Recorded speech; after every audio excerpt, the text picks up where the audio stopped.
Hello friends, இன்றைக்கி நம்ம ஒரு ஹெல்த்தியான ரெசிபி பண்ண போகிறோம். மறுபடியும் ஒரு டயபெட்டிக் ரெசிபி தான் பார்க்க போகிறீங்க. பச்சை பயிறு பொங்கல். இப்போ டயபெட்டிக் பேஷண்ட்ஸ் அரிசி ரொம்ப சாப்பிடக்கூடாது. பொங்கலெல்லாம் எப்படி சாப்பிட்றதுன்னு அப்படின்னு யோசிக்கலாம். இது கைக்குத்தல் அரிசி. இதில் பார்த்திங்கன்னா உங்களுக்கு கிளைசமிக் இண்டெக்ஸ் கொஞ்சம் லோவாக இருக்குது. கார்போஹைட்ரேட்ஸும் கொஞ்சம் லோவாக இருக்குது. யூஸ்வலாக பச்சரிசியோ புழுங்கரிசியோ 30 to 40% நம்ம எடுக்கிறதுல 30 to 40% கார்போஹைட்ரேட்ஸ் இருக்கும். பட் இதில் பார்த்திங்கன்னா நம்ம எடுக்கிறதுல 12% தான் கார்போஹைட்ரேட்ஸ். நான் வாங்கும் போதே அந்த பின்னாடி நமக்கு நியூட்ரியன்ஸ் கொடுத்துருப்பாங்க. இதில் எவ்வளோ அந்த அரிசியில் எவ்வளோ ஃபேட்டு, எவ்வளோ கார்போஹைட்ரேட்ஸ், எவ்வளோ ஃபைபர்லாம் அப்படி எல்லாம் கொடுத்துருப்பாங்க. நீங்கள் பார்த்துருக்கீங்க, எல்லா பேக்கெட்ஸ்லையும் இருக்கும். அந்த பேக்கெட்ஸ் நீங்கள் பார்க்கும் போதோ இல்லை ஆன்லைனில் நீங்கள் வாங்கும் போதோ அந்த பின்னாடி கவர் பின்னாடி இருக்கிறத நீங்கள் கொஞ்சம் ஜூம் பண்ணி பார்த்தீங்கன்னா அதில் தெரியும் கார்போஹைட்ரேட்ஸ் எவ்வளோ இருக்குதுன்னு. அப்போ டயபெட்டிக் பேஷண்ட்ஸு நான் இந்த ரெசிபீஸ் எல்லாம் நான் போட்டுட்டு வரேன் இல்லையா, நீங்கள் தொடர்ந்து நீங்கள் பார்த்துட்டு வர்றீங்கன்னு சொன்னால் இந்த இதை நீங்கள் மெயின்டைன் பண்ணிக்கோங்க. எப்போ நீங்கள் வாங்கினாலும் பின்னாடி கார்போஹைட்ரேட்ஸ் எவ்வளோ இருக்குதுன்னு அது லோவாக இருக்கும் போது நீங்கள் நிச்சயமாக சாப்பிடலாம். எந்த ஒரு இது நீங்கள் வாங்கினாலும், சாப்பிட்ற ஐட்டம்ஸ் எது வாங்கினாலும் கார்போஹைட்ரேட்ஸ் எவ்வளோ இருக்குதுன்னு பார்த்துக்கோங்க. அதே போல் வெயிட் ரெடியூஸ் பண்ணுறவங்க பார்க்க வேண்டியது கார்போஹைட்ரேட்ஸும் பார்க்கணும். ட்ரான்ஸ் ஃபேட் 0ல் இருக்கணும்.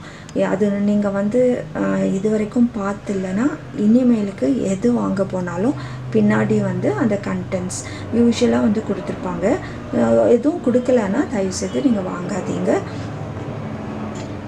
இப்போ இது ஹேண்ட் பவுண்டட் ரைஸ்னால், அதாவது கைக்குத்தல் அரிசினால் உங்களுக்கு கார்போஹைட்ரேட்ஸ் குறைச்சலாக இருக்கிறதுனால நம்ம இன்றைக்கி பொங்கல் செஞ்சு சாப்பிட போகிறோம். இப்போ இது அதே போல் பார்த்திங்கன்னா லென்டில்ஸ் எது எடுத்தாலும் கார்போஹைட்ரேட்ஸ் இருக்குது. ஆனால் பச்சை பயிரில் உங்களுக்கு குறைச்சல்.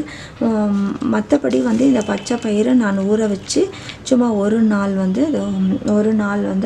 நான் சும்மா கவர் பண்ணி வச்சுருந்தேன். ஸோ இது முளை கட்டியிருக்கு. இங்கே பார்த்தீங்கன்னா தெரியும். இது முளை கட்டின பயிர்னால உங்களுக்கு இது 1 day முளை கட்டின பயிர். இது முளை கட்டின பயிர்னால இது உங்களுக்கு ரொம்பவே ஹெல்த்தி. அதாவது நம்ம ஸ்ப்ரவுட்ஸ் எடுத்துக்கிறது டயபெட்டிக்கு ரொம்பவே நல்லது. இதே போல் வெயிட் ரெடியூஸ் பண்ணுறவங்களுக்கும் ரொம்ப நல்லது. இது டயபெட்டிக் போட்டிருக்காங்களே அதனால் டயபெட்டிக் பேஷண்ட்ஸ் தான் பார்க்கணுன்னு இல்லைங்க. இது ஒரு ஹெல்த்தி ரெசிபி. நம்ம லைஃப்பில் நம்ம சாப்பிட்ற சாப்பாட்டில் எல்லாமே யூஸ்வலாக கார்போஹைட்ரேட்ஸ் குறைச்சலாகவும் ட்ரான்ஸ்ஃபேட் இல்லாமையும் சாப்பிட்றது நல்லது தானே. அதனால் நீங்கள் எல்லாருமே இது செஞ்சு சாப்பிடலாம். இது நான் டைட்டில் டயபெட்டிக்குன்னு போட்டிருக்கேன்றதுனால ஸ்கிப் பண்ணாதீங்க. நிச்சயமாக நீங்கள் பாருங்கள். இதில் நிறையா உங்களுக்கு நான் இதோட நியூட்ரியன்ஸ் எல்லாமே நான் சொல்கிறதுனால உங்களுக்கு சில விஷயங்கள் உங்களுக்கு தெரியாமல் இருக்கலாம். நீங்கள் தெரிஞ்சுக்க வேண்டிய நிறைய விஷயங்களும் இருக்கலாம். இப்போ இது எப்படி பண்ணுறதுன்னு நம்ம பார்க்கலாம். ஃபஸ்ட்டு இது நல்லா ரைஸை வாஷ் பண்ணிக்கிறேன். இது இப்போ நல்லா வாஷ் பண்ணியாச்சு. இந்த ரைஸ் ஆக்சுவலாக இது ப்ரௌன் ரைஸ் இல்லை, கொஞ்சம் கலர் ஒயிட்டாக இல்லை, கொஞ்சம் பழுப்பு நிறத்தில் இருக்குது. ப்ரௌன் ரைஸ் அந்த உமி எடுத்த பின்னாடி அது ப்ரௌன் ரைஸு. இது மேலே அடுத்த லேயர் அவங்க கை குத்தல் இல்லையா, அது குத்தும் போது அந்த அடுத்த லேயர் அவங்க எடுத்துருவாங்க. எடுத்துட்டு இந்த மாதிரி கொஞ்சம் கலராக இருக்குது பாருங்கள். யூஸ்வலாக சாப்பிட்ற ரைஸ் நல்ல ஒயிட் கலரில் இருக்கும். அது என்ன அர்த்தம்னா நல்லா பாலிஷ் பண்ணி நமக்கு கிடைக்குது. அதில் கார்போஹைட்ரேட்ஸ் தவிர நிறைய கார்போஹைட்ரேட்ஸ் தான் இருக்குது. இப்போ நம்ம எப்படி பண்ணுறதுன்னு பார்க்கலாம். இப்போ அளவு பார்த்திங்கன்னா இந்த கப்பில் 1 கப் அரிசி எடுத்தேன்.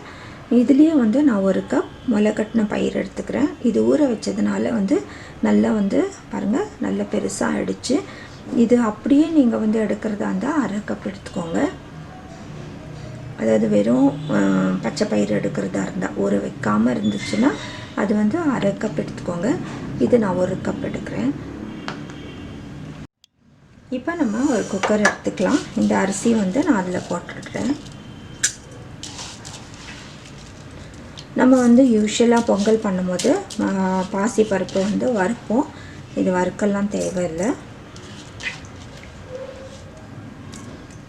இது சீக்கிரம் கூட வெந்துருங்க. இப்போ இந்த பச்சை பயிரையும் போட்டுக்கலாம். அதே கப்பில் நான் வந்து 4 கப் ஊற்றிட்டேன். 4 கப் ஊற்றினா போதும். இதில் வந்து நம்ம உப்பு தேவையானது போட்டுக்கலாம்.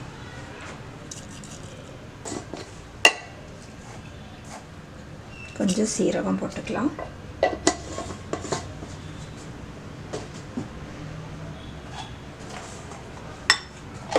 இப்போ இதை வந்து நம்ம நல்லா வந்து ஒரு 4 விசிலுக்கு வந்து நல்லா வேக வச்சுக்கலாம்.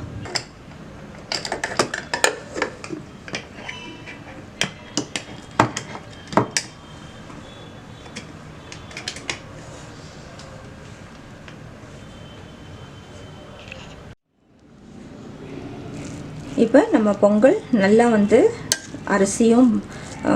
அரிசியும் பச்சை பயிரும் நல்லா வெந்துருச்சு. இப்போ நம்ம தாளித்து விட்டுடலாம். பொங்கலுக்கு கடுகு போட்டுக்கலாம். எண்ணெய் ஊற்றிருக்கேன். நெய் வேணால் ஊற்றிக்கோங்க. இது ஹெல்த்தியாக செய்கிறதுனால நான் எண்ணெய் தான் ஊற்றிருக்கேன். சீரகம் போட்டுக்கோங்க. கடலைப்பருப்பு போட்டுக்கோங்க.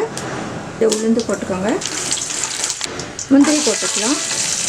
கருவேப்பிலை போட்டுக்கலாம். கொஞ்சம் இஞ்சி போட்டுக்கலாம். பச்சை மிளகாய் போட்டுக்கலாம். இது வந்து நல்லா வதங்கட்டும். இதில் வந்து மிளகு கொஞ்சம் போட்டுக்கலாம். பெருங்காயத்தூள் போட்டுக்கலாம்.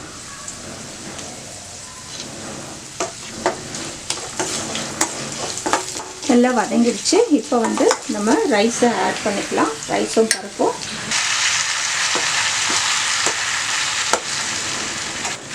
நல்லா கலக்கி விடுங்க.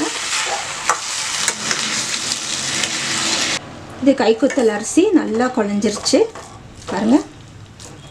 நல்லா கலக்கின உடனே நல்லா குழஞ்சிருக்கிறதுனால நல்லா வந்து உங்களுக்கு நல்ல குழஞ்சி வந்திருக்கு.